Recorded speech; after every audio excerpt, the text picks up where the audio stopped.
ನಮಸ್ಕಾರ, ನಾನು doctor Virupaksha, orthopaedic surgeon ಮತ್ತು ಫಿಟ್ನೆಸ್ ಎಂಥೂಸಿಯಾಸ್ಟ್.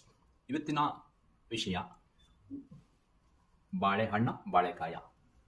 ಬನ್ನಿ ನೋಡೋಣ. ಬಹುತೇಕ ಜನರು ಬಾಳೆಹಣ್ಣು ಅಂದರೆ ಯಾವಾಗಲೂ ಆರೋಗ್ಯಕರವೇ ಅಂತ ಭಾವಿಸಿರ್ತಾರೆ. ಬಾಳೆಹಣ್ಣು ಆರೋಗ್ಯಕರವೇ, ಅದರಲ್ಲಿ ಸಂಶಯನೇ ಇಲ್ಲ. ಆದರೆ ಅದನ್ನು ಯಾವ ರೂಪದಲ್ಲಿ ಸೇವಿಸಿದರೆ ಒಳ್ಳೆಯದು ಅಂತ ತಿಳ್ಕೊಳ್ಳೋಣ.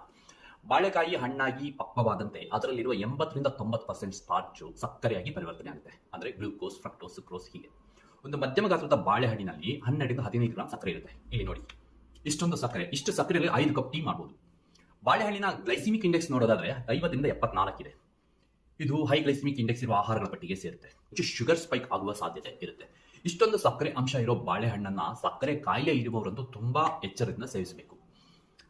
ಅದೇ ಮಧ್ಯಮ ಗಾತ್ರದ ಒಂದು ಬಾಳೆಕಾಯಿನಲ್ಲಿ 4 ರಿಂದ 5 ಗ್ರಾಂ ಸಕ್ಕರೆ ಇರುತ್ತೆ ಅಷ್ಟೇ. ಮತ್ತು ಅದರ ಗ್ಲೈಸಿಮಿಕ್ ಇಂಡೆಕ್ಸ್ ನೋಡೋದಾದ್ರೆ 42. ನಾವು ಸೇವಿಸುವ ಆಹಾರಗಳ ಗ್ಲೈಸಿಮಿಕ್ ಇಂಡೆಕ್ಸ್ 55ಕ್ಕಿಂತ ಕಡಿಮೆ ಇದ್ರೆ ಅದು ಆರೋಗ್ಯಕ್ಕೆ ಒಳ್ಳೆಯದು. ಇಲ್ಲಿ ಬಾಳೆ ಹಿಟ್ಟು ಒಂದು ಒಳ್ಳೆ ಮಹತ್ವವನ್ನು ಪಡೆಯುತ್ತದೆ. ಇದರಲ್ಲಿ ಇರುವ ಪ್ರತಿರೋಧಕ ಅಂದ್ರೆ ರೆಸಿಸ್ಟೆನ್ಸ್ ಸ್ಟಾರ್ಚ್ ಸುರಕ್ಷತೆ ಮತ್ತು ಪೌಷ್ಟಿಕ ಗುಣಲಕ್ಷಣಗಳಿಂದ ಗಣನೀಯ ಆರೋಗ್ಯದ ಪ್ರಯೋಜನಗಳನ್ನು ನೀಡುತ್ತದೆ. ರೆಸಿಸ್ಟೆಂಟ್ ಸ್ಟಾರ್ಚ್ ಪ್ರಿಬಯೋಟಿಕ್ ಆಗಿ ಕಾರ್ಯನಿರ್ವಹಿಸುತ್ತದೆ. ಒಳ್ಳೆಯ ಗಟ್ ಬ್ಯಾಕ್ಟೀರಿಯಾಗೆ ಆಹಾರವನ್ನು ನೀಡುತ್ತೆ ಮತ್ತು ಬೀಟರೇಟ್ನಂತಹ ಶಾರ್ಟ್ ಚೈನ್ ಫ್ಯಾಟಿ ಆಸಿಡ್ಗಳನ್ನು ಉತ್ಪಾದನೆ ಮಾಡುತ್ತೆ.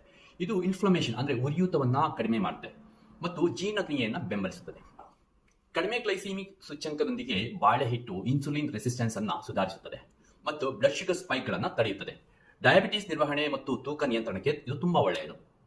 ಪೌಷ್ಟಿಕ ಗುಣಲಕ್ಷಣಗಳನ್ನು ನೋಡೋದಾದ್ರೆ ಇದರಲ್ಲಿ potassium, magnesium, vitamin C, fibre ನಿಂದ ಸಮೃದ್ಧವಾಗಿದ್ದು ಇದು ಕೊಬ್ಬಿನ ಮಟ್ಟವನ್ನು ಕಡಿಮೆ ಮಾಡುತ್ತದೆ ಮತ್ತು ರಕ್ತದ ಒತ್ತಡವನ್ನು ಕಡಿಮೆ ಮಾಡುವ ಮೂಲಕ ಹೃದಯದ ಆರೋಗ್ಯವನ್ನು ಕೂಡ ಬೆಂಬಲಿಸುತ್ತದೆ. ಬಾಳೆ ಹಿಟ್ಟಿನ ಒಂದು ಒಳ್ಳೆ ರೆಸಿಪಿ: 1 ಸ್ಕೂಪ್ ಸಕ್ಕರೆ ರಹಿತ ವೇ ಪ್ರೋಟೀನ್, 2 ಸ್ಕೂಪ್ ಬಾಳೆ ಹಿಟ್ಟು, ಸ್ವಲ್ಪ ಬಿಸಿ ಹಾಲು ಮತ್ತು ನೀರಿನೊಂದಿಗೆ ಮಿಶ್ರಣ ಮಾಡಿ ಬೆಳಿಗ್ಗೆ ತಿಂಡಿ ಸಮಯದಲ್ಲಿ ಸೇವಿಸಿ. ವೇ ಪ್ರೋಟೀನ್ ಕೆಲವರಿಗೆ ಗ್ಯಾಸ್ಟ್ರಿಕ್ ಪ್ರಾಬ್ಲಮ್ ಮಾಡಬಹುದು. ಬಾಳೆ ಹಿಟ್ಟಿನೊಂದಿಗೆ ಸೇವಿಸೋದ್ರಿಂದ ಈ ಗ್ಯಾಸ್ಟ್ರಿಕ್ ಪ್ರಾಬ್ಲಮ್ ಸಮಸ್ಯೆ ಕಡಿಮೆ ಆಗಬಹುದು.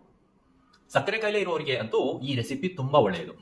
ಜಿಮ್ ಮಾಡುವವರು 6 ಪ್ಯಾಕ್ಸ್ ಗುರಿ ಇಟ್ಕೊಂಡಿದ್ರೆ ಈ ರೆಸಿಪಿ ಪ್ರೀ ವರ್ಕೌಟ್ ಮೀಲ್ ಅಥವಾ ಸಪ್ಲಿಮೆಂಟ್ ಆಗಿ ಬಳಸಬಹುದು. ಇದು ನಿಮ್ಮ ಮಸಲ್ಗಳಿಗೆ ಬೇಕಾಗಿರುವಂತಹ ಬ್ರಾಂಚ್ ಚೈನ್ ಅಮಿನೋ ಆಸಿಡ್ ಅನ್ನು ಮತ್ತು ಮಸಲ್ ಗ್ಲೈಕೋಜನ್ ಸ್ಟೋರೇಜ್ ರೀಪ್ಲೇಸ್ಮೆಂಟ್ ಮಾಡೋದಕ್ಕೆ ಬೇಕಾಗಿರುವಂತಹ ಕಾಂಪ್ಲೆಕ್ಸ್ ಕಾರ್ಬೋಹೈಡ್ರೇಟ್ ಅನ್ನ ನಿಮ್ಮ ದೇಹಕ್ಕೆ ಒದಗಿಸುತ್ತದೆ. ಪ್ರೀ ವರ್ಕೌಟ್ ಸಪ್ಲಿಮೆಂಟ್ಗೆ ಇದು ಹೇಳಿ ಮಾಡಿಸಿದಂತ ರೆಸಿಪಿ ಇದಾಗಿದೆ. 4-5 ವರ್ಷಗಳ ಹಿಂದೆ ಇದು ನನ್ನ ಫೇವರೇಟ್ ಪ್ರೀ ವರ್ಕೌಟ್ ರೆಸಿಪಿ ಆಗಿತ್ತು. ಆ ಟೈಮಲ್ಲಿ ನನ್ನ HbA1c 4.9 ಇತ್ತು. ಹಾಗಂತ ಹೇಳಿ ಇದು ಒಂದೇ ಆಹಾರದಿಂದ ನಮ್ಮ ಶುಗರ್ ಆಗಲಿ ನಮ್ಮ ಆರೋಗ್ಯವನ್ನ ನಿರ್ಧರಿಸೋದಿಲ್ಲ. ಇದು ಕೇವಲ ಒಂದು ಸಣ್ಣ ಹೆಜ್ಜೆ. ನಮ್ಮ ಆರೋಗ್ಯದ ಕಡೆಗೆ ಇರುವಂತಹ ಒಂದು ಸಣ್ಣ ಹೆಜ್ಜೆಗಳಾಗಿದ್ದಾವೆ ಹೊರತು ಇದೇ ಸಂಪೂರ್ಣವಾಗಿ ನಮ್ಮ ಆರೋಗ್ಯವನ್ನ ನಿರ್ಧರಿಸೋದಿಲ್ಲ ಅನ್ನೋದನ್ನ ನಾವು ಗಮನದಲ್ಲಿ ಇಟ್ಕೋಬೇಕು. ರೈತರು ವಿಶೇಷವಾಗಿ ಇಲ್ಲಿ ಗಮನಿಸಬೇಕು. ನಾವು ಬಾಳೆ ಬೆಳೆಯನ್ನ ಬೆಳೆಯೋದು 12 ತಿಂಗಳು ಕಷ್ಟಪಡ್ತೇವೆ. ಫಸಲು ಬಂದಾಗ ಸರಿಯಾದ ಬೆಲೆ ಇಲ್ಲದಿದ್ರೆ 1 ವರ್ಷದ ಪರಿಶ್ರಮವೇ ನಷ್ಟ ಆಗುವಂತ ಸ್ಥಿತಿ ಬರುತ್ತದೆ.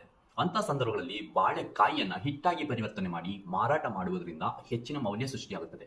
ಬಾಳೆ ಹಿಟ್ಟಿಗೆ ಹೆಚ್ಚಿನ ಶೆಲ್ಫ್ ಲೈಫ್ ಇರೋದ್ರಿಂದ ತುರ್ತು ಪರಿಸ್ಥಿತಿಯಲ್ಲಿ ಕಡಿಮೆ ಬೆಲೆಗೆ ಮಾರುವಂತಹ ಅವಶ್ಯಕತೆ ನಮಗೆ ಬರೋದಿಲ್ಲ. ರೈತರು ಆರ್ಥಿಕ ನಷ್ಟದಿಂದ ತಮ್ಮನ್ನು ತಾವು ರಕ್ಷಿಸಿಕೊಳ್ಳೋದಕ್ಕೆ ಎಂಟರ್ಪ್ರಿನ್ಯೂರ್ ಆಗಿ ಕೂಡ ನೀವು ಬದಲಾವಣೆ ಆಗಬೇಕು. ಬಾಳೆಕಾಯಿ ಅಥವಾ ಬಾಳೆ ಹಿಟ್ಟನ್ನ ಬಳಸುವುದರಿಂದ ಆರೋಗ್ಯಕ್ಕೂ ಒಳ್ಳೆಯದು ಮತ್ತು ರೈತರಿಗೂ ಲಾಭ.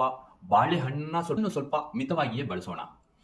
ಈ ವಿಡಿಯೋ ನಿಮಗೆ ಇಷ್ಟ ಆಗಿದ್ರೆ ಲೈಕ್ ಮಾಡಿ, ಶೇರ್ ಮಾಡಿ, ಬೇರೆಯವರ ಆರೋಗ್ಯಕ್ಕೂ ಕಾರಣರಾಗಿ. ಧನ್ಯವಾದಗಳು.